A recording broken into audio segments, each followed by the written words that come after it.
to start off, show of hands, how many of you all have ever pitched a story idea to a travel publication? Okay, keep your hand up if you've actually had that article get published. All right, a few bylines. How about if you're interested in pitching a story idea to a travel publication, but you have no idea where to start? Okay, good. Then you guys are in the right room. My name is Golshan. I am a social media manager at National Geographic, and I manage the social strategy for the National Geographic travel accounts. I've been at Nat Geo for more than 4 years, and I've worked really closely with our digital travel editorial team, sitting in on pitch meetings, helping decide what story ideas get greenlit. And in my 4 years at Nat Geo, I've learned a lot about what makes a strong story article pitch. And I'll be sharing some tips with you all for how you can take your travel storytelling on social and turn it into strong editorial angles and story ideas for travel editors and publishers. This is going to be our travel itinerary for the next 45 minutes.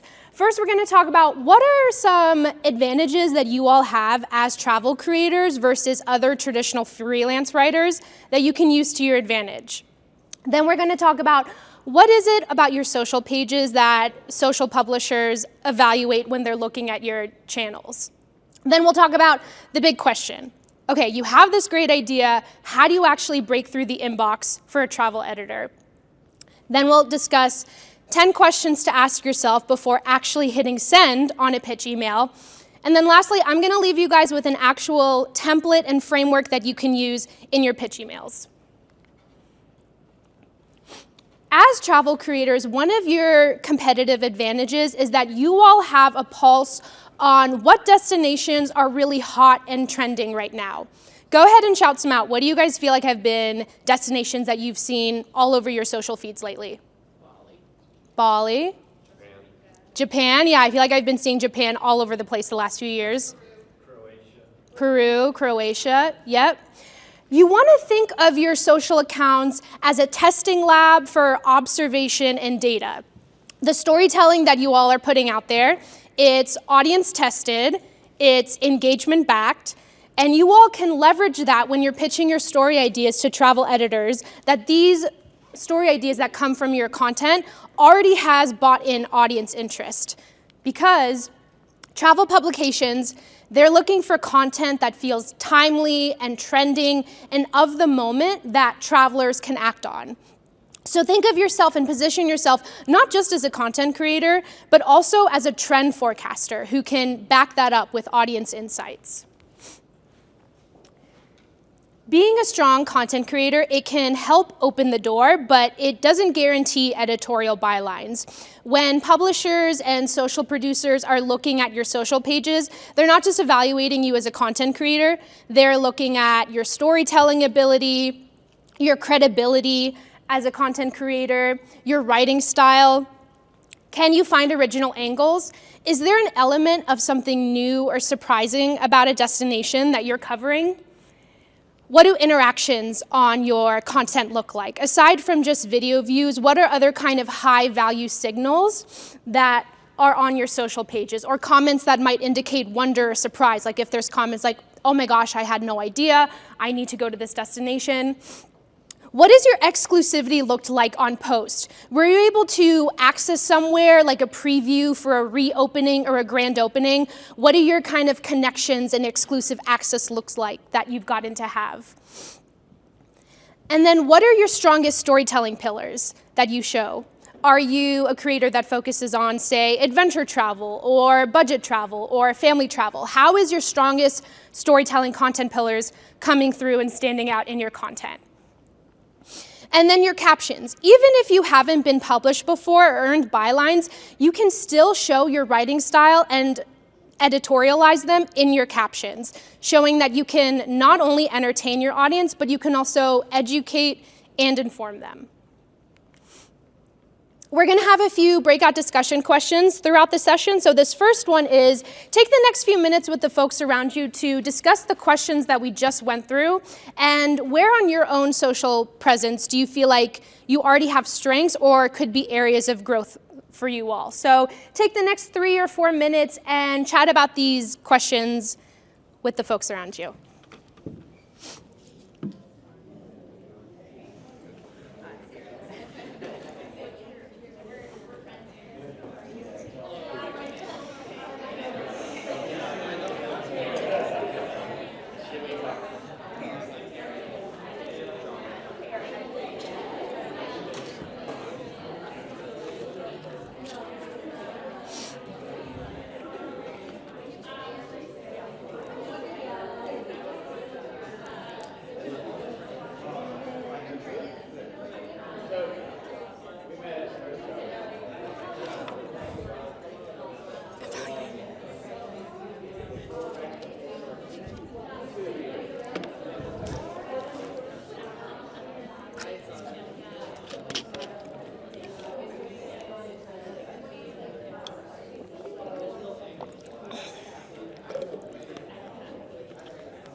Hi, we're just doing some discussion questions from some top points we just went over.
All right, take about 1 more minute to wrap up your conversations.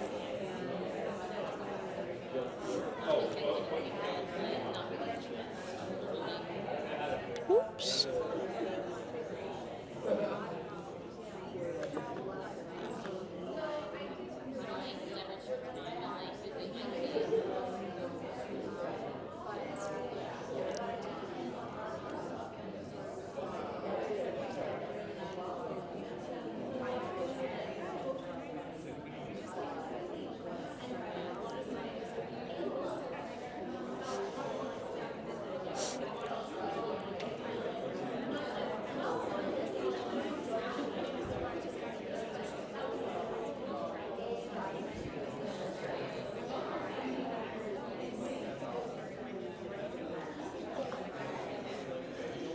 All right, you could wrap up your sentence and we're going to circle back.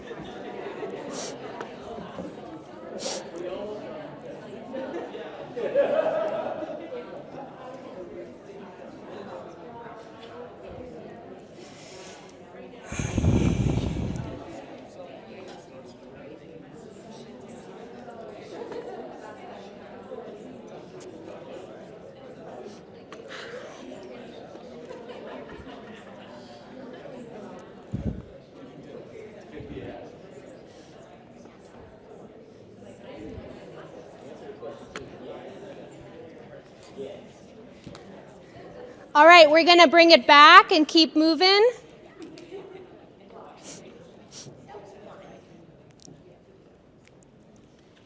Love hearing the discussions.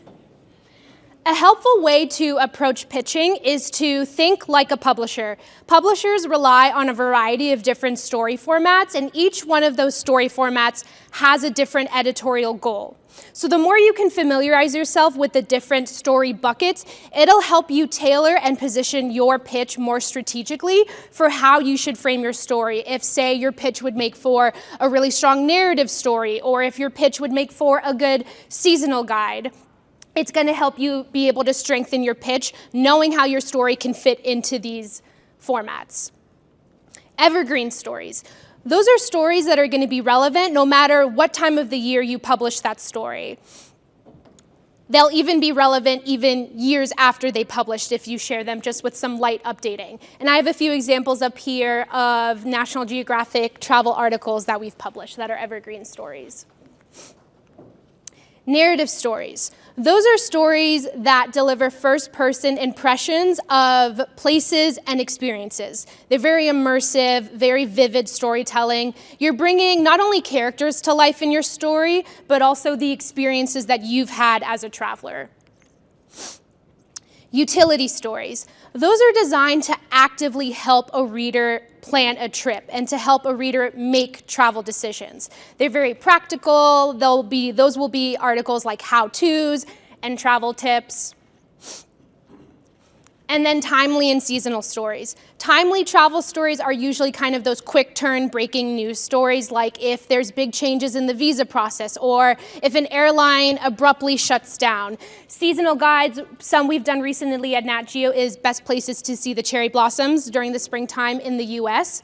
And trending stories can also fall under this category, which is where you all as travel creators can also really fit in, talking about and highlighting what are destinations that we're seeing everywhere right now or are really rising, or what's changing in travel lately and why. We have a few examples here about how sleep tourism as a trend is on the rise, and also the Japanese convenience stores, which are just taking over the internet. So trend stories are another area where you all as content creators and trend forecasters, having a pulse on what destinations are really trending right now, can bring to the table for publishers.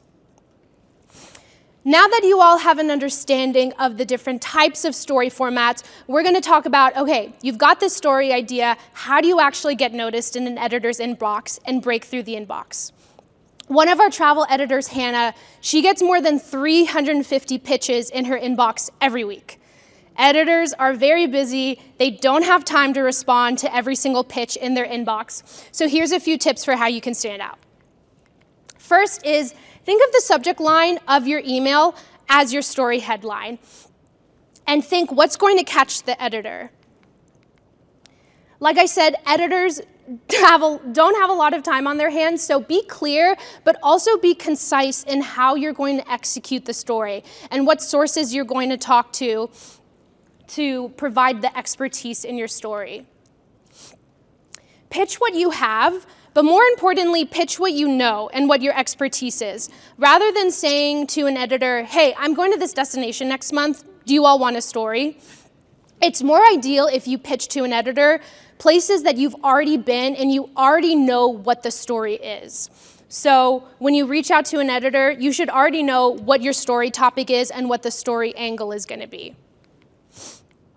And then have your pitch fit through the brand's lens of travel. If our editors get a pitch from you in their inbox, it should feel like it's a story written for Nat Geo. Kind of like when you apply for a job and you're tailoring that cover letter to the company you're applying for, you want to do the same thing with your story pitch. You want it to feel like it's for that publication's audience and voice. So I would recommend doing some research on what are repeatable formats and repeatable series that publications are doing that you can fit your pitch into. Kind of like New York Times Travel, they have the 36 Hours In series that you've probably seen on social. So what are ways that you can tailor your pitch for a publication? One thing you don't want to do, don't attach a Word doc to an editor with a pre-written story. They're not going to open that, and that's also not going to feel like it's written for Nat Geo. All right, this point gets its own slide because it's very important. But the best way that you can stand out to publishers is to bring unique ideas that they otherwise wouldn't find anywhere else. And it's even better if that pitch idea is rooted in real-time travel trends. These are 10 questions to ask yourself before actually hitting send on that pitch email to editors. First, does it spark curiosity and inspire a reader or want to compel them to travel to that destination? If I read your story pitch, is it going to make me go, oh my gosh, I have to learn more, or I need to go to this destination next? Does it feel like an untold story? Is there an element, even if it's a well-known destination, don't assume that the audience is going to be interested in it. What's an unexpected or lesser known or surprising angle that you can highlight about a destination? our travel editor, Hannah, one of her favorite pitches that she received that we published is a story how in Thailand, even though about 98% of the population is lactose intolerant, you can find some of the best cheese in Thailand. And the article was all about the growing and thriving artisanal cheese-making industry in Thailand.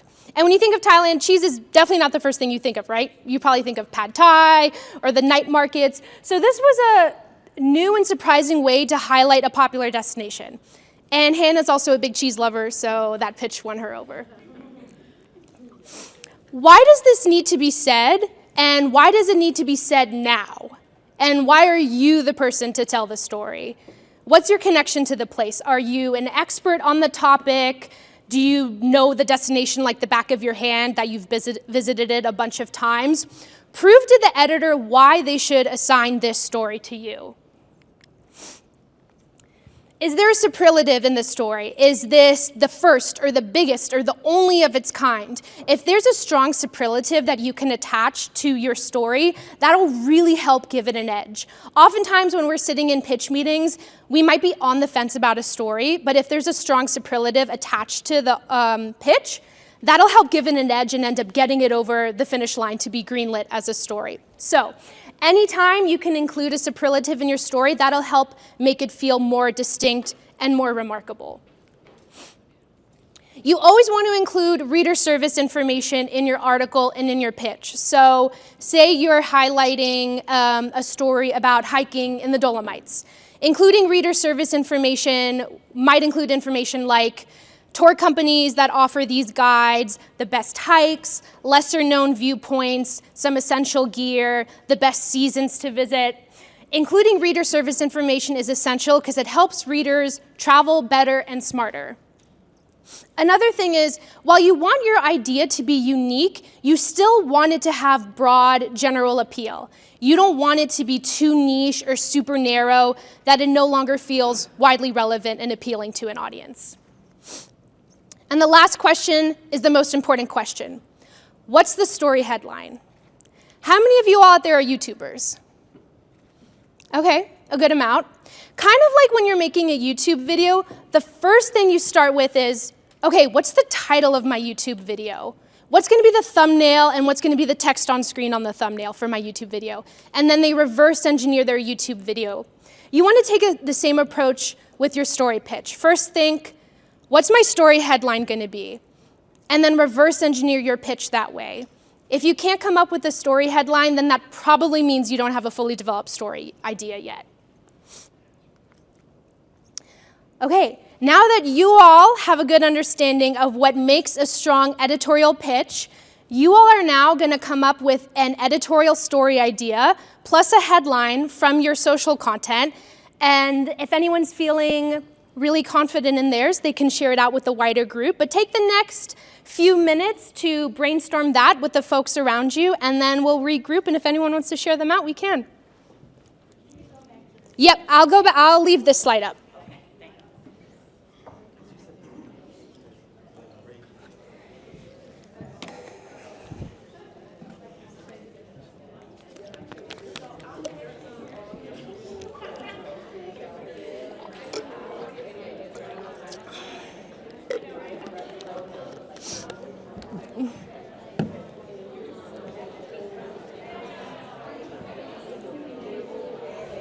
Yes, take pictures. I love it.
right, take one more minute to come up with a headline for your story idea.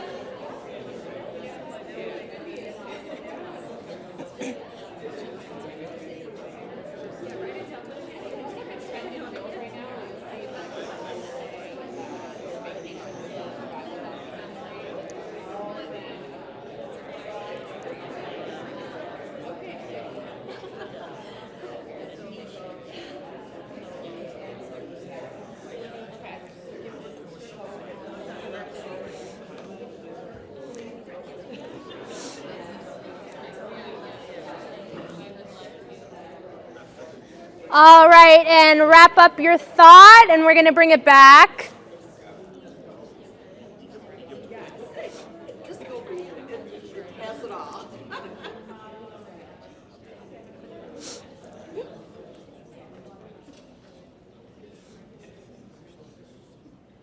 I'm seeing people snap pictures of the slide. I love that. Does anyone feel like sharing their story idea or headline? Yeah, let's hear it. Yeah, so I would do it based off ocean travel. So I'm an underwater content creator, and so mine would be an emerging ocean wonder of the world. Freediving with orcas in Baja, everything you need to know. Oh. And so the direction I would go is I actually have a freediving school there, and it would be challenging actually a lot of things that you see on social media to do it in the best way. Mm-hmm. So taking that kind of wow factor and then breaking it down into how to actually do things properly in the right direction. Nice. Okay, we actually recently published a Baja whale expedition story that was a narrative from one of our writers who went on a Nat Geo expedition trip. So cool, I love that. It sounds like it'd be also include some utility and travel tips in there for how to. Anyone else up for sharing? How about you? Mine's going to be a bit controversial. Okay. Mine's AI is actually helping conserve water because all the articles today are how it's using too much water. The reality is 70% of agriculture use globally is from, the water use is 70% agriculture. Right now, it's able to save half of that with watering techniques. So even though right now 500 billion gallons goes to water cooling for AI, they're already saving 900 billion gallons as far as water savings. So even if they were to save 1% of that 70%, it would be a 60 times savings in water. But like people don't see it that way. So I think that's kind of a revolutionary thing that we're actually going to be able to save water. So you would pitch it as more an environmental story rather than a travel article. Right now it's a massive scare. Everyone's worried that it's destroying the environment. When in fact, if it could save half the agriculture use, that would be 3,500 times more water saved than it's used. The headline will definitely be grabby, I'll say that. It would definitely stop the scroll. Anyone else from this side want to share? Yep, in the back. Hi everyone, my name's Erin. I recently did the Camino de Santiago, and so most people, when they think about that, I don't know if everyone's familiar, it's a hike across Spain, but there's multiple routes, and a lot of the, especially for an American audience, the resources are around the French and the Portuguese routes, but I did the Inglés route, which is the shortest route on the Camino, and the headline that we came up, or that I had help coming up with, is the 5-day Camino de Santiago, where you can sleep in and still get your pilgrim passport. So, Fun. off season, and I was able to start my day at noon, getting breakfast before I started my walk. So it's different than what the majority of the stuff you see online. I love that. Yeah, our travel audience in Nat Geo loves treks, especially the Camino de Santiago. A story that did really well for us that we published last year was actually the German Camino segment of it, because our travel audience, we have a series called Here Not There, which focuses on destination dupes and sort of more budget-friendly or less crowded alternatives to popular travel destinations. So I think that could fit nicely there. Cool. All right. We'll keep marching forward. These are 3 travel creators that I met at TravelCon last year, and I think some of them are actually in the room with us. And what has stood out to me on their social accounts that would make for strong editorial angles? I see Juliana back there. Hi. So the first is Justin. He actually couldn't make it to TravelCon last year, the fashionable frequent flyer. Justin, when he's not a travel creator, he's a lawyer in New York, and him and his wife focus on luxury stays, adventure content, and also couples romance travel. And Justin, when I met with him last year, learned more about his background. He has a really cool backstory. He grew up in Kenya and even used to be a safari guide at a national park in Kenya. And he told me that he's been on more than 150 safari game drives. And I heard that and I went, wait, what? That's insane. That's a crazy amount. You're a safari expert. And I asked him, I said, have you ever considered pitching a story to a travel publication about the best safari experiences? And he said, no, I have a travel blog with my wife, but I've never thought of that, or would have no idea where to start. And that's sort of where the idea for this entire session came from, is the travel conversations I had last year at TravelCon and picking out these little gems in your travel storytelling for what could make strong editorial angles. So Justin's actually in contact with our travel editors now, and what his headline could be is, I've experienced over 150 safari excursions. These are the best. Next is Tourist to Local, Juliana, if you want to say hi. Another travel creator couple, Juliana and Martine. Martine is originally from Mexico and Juliana is from the US, and they're a travel couple that focuses a lot on cultural tourism. And they posted a video that came up on my feed about a lesser known beach town in Mexico called Bacalar. Has anyone ever been to or heard of Bacalar? I had never heard of it before, and when I saw this video, I thought, I need to go here. This looks incredible. But they framed it as the Maldives of Mexico. It's got this crystal clear blue water, similar sort of like bungalow tree houses as the Maldives, but it's a less crowded and more budget-friendly alternative to Cancun and Tulum, which you all have probably heard of or been to before. And this video really stood out to me, and I thought it would make for a strong editorial angle, and I wanted to have Juliana pitch this to us, but then I found out that Nat Geo a few months ago had already published a travel article on Bacalar, Mexico already, so we couldn't take her up on it. That's another thing to look out for when you're pitching a story idea to a publication. Always make sure that the publication hasn't already published a story on that topic. You'd be surprised how many pitches we get that we turn down because we've already done that story. So make sure you do your homework and check for that. But what Juliana's headline could have been was, is this laid-back beach town the Maldives of Mexico? And then lastly, we have Z Travel. Zainab, are you in the room? There she is. Zainab, she is based right here in Salt Lake City and focuses on traveling in Utah and also kind of around the West Coast in the US. And she had a video about places to experience the outdoors in Utah outside of the national parks. And at Nat Geo, while we love national parks, we also love to give love to things like state parks or small towns as part of our Here Not There series that are destination dupes for less crowded alternatives. So what Z's headline could be is 5 breathtaking state parks in Utah to avoid the crowds. So these editorial pitches, they're pitching what they have and what they know. They're pitching things that they are experts in their content and originated from their social storytelling. All right, the last thing I'm going to leave you all with is an actual template and framework that you can use in your pitch emails when reaching out to editors. A lot of this already covers what we've discussed in this presentation. Remember, you want your subject line to be your headline for your story. You want to already know what your story is and what the angle is. I've included a few tips for what makes a strong headline. You want to find a balance of telling the reader what the story is about without giving everything away or having it be too clickbaity. And a sweet spot is usually about 5 to 12 words for a headline. And then the why. Why does this story need to be told now, and why are you the person to tell it? And what expert sources are you going to talk to for your story? And then, as you all know, stories can have a second life on social. So if there's visual elements that you want to include for the reader's, editor's consideration, like photos or videos, they might take you up on including that in the article as well. Before we go into the wider group Q&A, the last discussion question is going to be, and I'll jump back to the pitch anatomy slide, what part of the pitch anatomy feels like it might be the most challenging to you and why? Or what part might even feel easy for you all? So take the next few minutes to chat about that in your groups.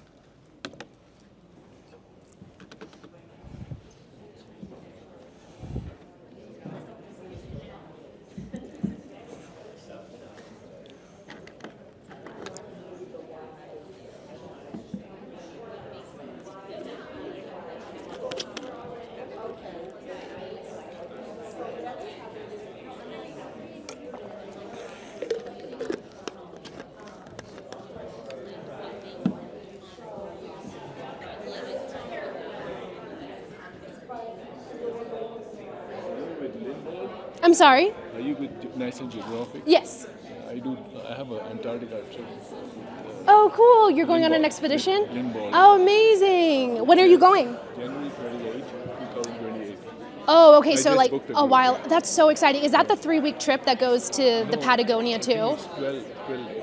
Okay. Just Oh, that'll be Antarctica. so fun. Yeah, the expeditions are really fun.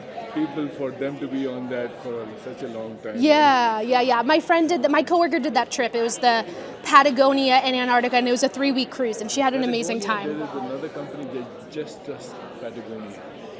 It's called It's a separate trip. It's just the Antarctica. It's just 4 days in Patagonia. Yeah. Oh, But that's so they're the cool. only people who have ships there. Nobody else can go there. Yeah. Have a blast. That sounds amazing.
All right, take about 1 more minute to wrap up your conversations.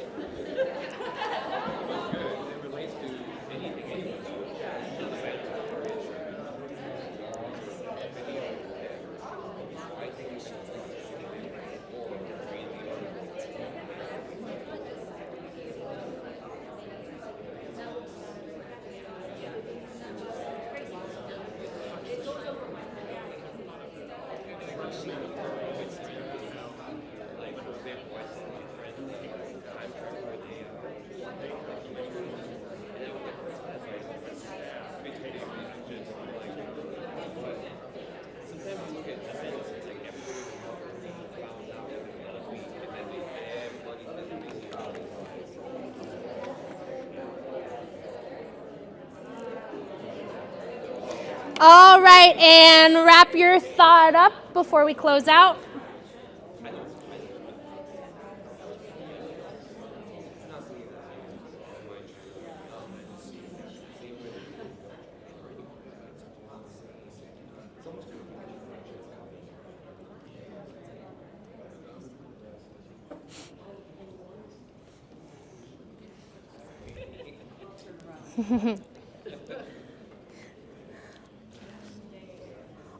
All right, the last point I want to leave you all with is remember that you all are experts in your own subject matters, and use social proof from your concepts of whether that be comments or video views, any kind of engagement data you can back up when sharing your story pitches to show editors that these story ideas already have bought-in audience interest. Are you guys feeling excited and coming up with some story ideas and ready to send them out? Yes. Okay, good. We can go into just wider Q&A with the group. We have about like 5 or 10 minutes for that. Yep, Q&A. Yeah, Janine? So I asked this to my group because I'm ignorant to the way that we pitch and like the process of it. I wanted to know like how much is it like my writing versus like, is it an interview and the editor is doing more of the piecing together, especially as someone who isn't necessarily a writer? How Yeah. does that look? Yeah, so you would be the person writing the story, and then the editor would usually go through. Can you repeat the question? Oh, yes. Her question to summarize was basically, and let me know if this is accurate. How much are you doing the writing versus the editor kind of like compiling the story? And the answer to that is the person pitching the story is the one actually writing the story, since you're the one bringing the story idea. And then the editor at the publication would edit the piece. Usually it goes through 2 or 3 rounds of edits or feedback, or if there's kind of like different tweaks or angles that they want to take on the story. But when you pitch your story idea, if it gets greenlit, then you'll have conversations with the editor about what the word count will be, and what the rate is going to be. So, does that answer your question? Yes. Yeah, I know it can feel intimidating as people who haven't earned bylines before or aren't traditional freelance writers, but even from the examples I shared, there's like great stories that you guys are already telling on social that can also be crafted as editorial articles. Yeah. What are the best ways to connect with publications? Yeah, that's a great question, especially if you haven't met editors before. It's great if you can get FaceTime with editors so they know you and so it's a familiar name when you show up in their inbox. If you feel more seriously about wanting to take on writing or earning bylines, one conference that I would recommend is IMM that happens every January in New York, and that's a great opportunity to network with travel editors for travel publications. Or another thing you could do is even reach out to a travel editor and just ask for like a quick intro meeting, like a quick 15-minute intro meeting over Zoom. One of our travel editors is open to doing that, so you can try that with other travel editors as well. But yeah, attending different kind of like travel writing conferences is a great way to get FaceTime with editors. Mm-hmm. I just had a question about coming from a different background. Mm-hmm. So, I've been a sports journalist for over 25 years, and my thing with that is being fit. So whenever I'm traveling somewhere, I have to do something, whether it's walking or hiking or whatever it is. But sometimes when I pitched, if they ask for a resume because I'm not published, Mm-hmm. they see a lot of my sports work Yep. and not my travel work. So Mm-hmm. how would I put what's on my social with that experience? Yeah, I'd say first start with what your social presence is. Like if you feel like your social presence is still very sports heavy, then maybe trickle in some more travel content there or try to have a separate page that is. It's completely separate. Yeah. If you, or you can mix it into the existing brand and page that you already have. But like, if you want to start doing more travel stories, start doing more of that storytelling on social and like building some of that that authority in the travel space, because that's one thing you want to do is like building that subject matter authority and expertise. You don't want to seem confusing like that. Yeah, I mean, you can still like if. I'm a big soccer fan. I also have like separate accounts that are just like me commentating on women's soccer. So like if that's your thing, don't feel like you need to lose that or abandon that. Like both can exist. It's just building your authority in the other interests that you have too. Yeah, in the back. How much do you feel like AI-generated pitches have changed what we need to send in as pitches? Because I've heard a lot of editors getting flooded with those. Oh. To my knowledge, we aren't getting AI-generated pitches from our writers and editors. So, to my understanding, that's not something that we've dealt with or come across at Nat Geo. Yeah, Z. I have a question for the stories that you guys consider. Is it mostly just the written stories, or do you also consider like video stories? Yeah, primarily we do have some article formats that are more like visual-led or more photo essays, but for the most part, it'll be a digital story that has photo and visuals accompanying inside the article. So for the purpose of our travel editors, I would recommend leading with more of a text story and then supplementing that with the visuals. Mm-hmm. Yeah. I wrote my question down. Yeah. So with so much travel content being centered around bucket lists and instant like gratification and stuff like that, how do you know when a story idea has enough depth and I guess like broader relevance to Nat pitch rather than just you doing like a personal essay? I would say if it fits into kind of the different content pillars for that publication. So, part of that just comes with understanding the publication's audience and sort of doing your research. So like at Nat Geo, we view travel in a very explorative lens. And so it focuses on like adventure, culture, history. So just if it fits within that brand's beats and the content pillars for what they focus on travel, then I feel like that will help it feel most relevant to that audience. Does that answer your question? Yeah. Okay. Yeah. Based on like if it's relative to the current times, or if it's been something like, say we went somewhere like Morocco 8 years ago, is that still relevant to you guys, or? I'd say if it was that long ago, 8 years ago, it's probably no longer timely or relevant, to be honest. Yeah. More relative to current, like last year or so? Yeah, I would recommend pitching destinations that you've been at, like ideally within the last year or like within the last few months, so that it's still accurate and relevant. What type of travel stories do you know about? That's a good, oh gosh, that's a good question. I'd have to think about that some more. Let me take a beat on that, because that one is stumping me a little bit. Yeah, let me take a beat on that one. That's a good question. Yeah. What if you travel to a destination that is not necessarily accepting visitors, but it's an experience that you like to share to highlight that these people exist, this area exists, but people may not necessarily be able to take a tour Sure. to this place? Is that like something that could be shared? Yeah, I would say feel free to still pitch it, and it might just be up to the publication's discretion, like if they want to move forward with it or not, if it's like not accessible or just not a spot that many people are able to travel to right now. But if you still feel like there's a story there, then if it's still worth a pitch, then still, send the pitch out, and there might be a publisher that decides to like bite or move forward from it, even if it's not like a visit here now story.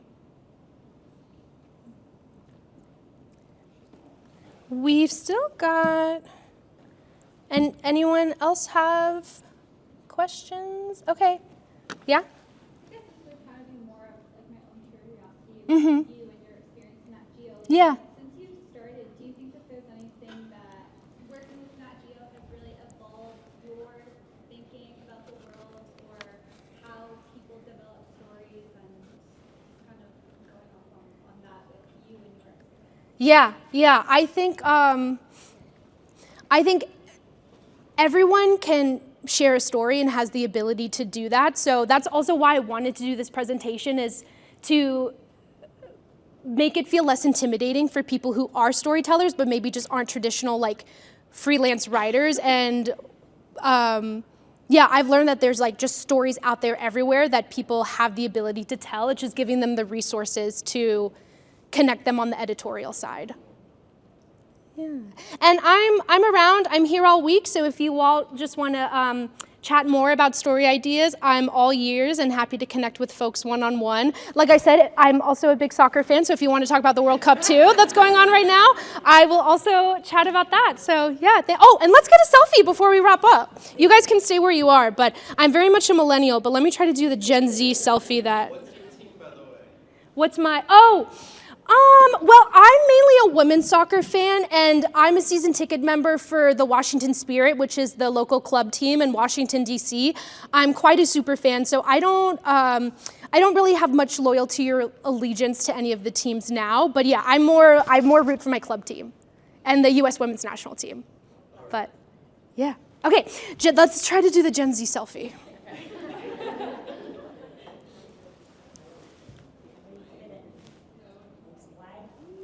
Okay, now let's try to do.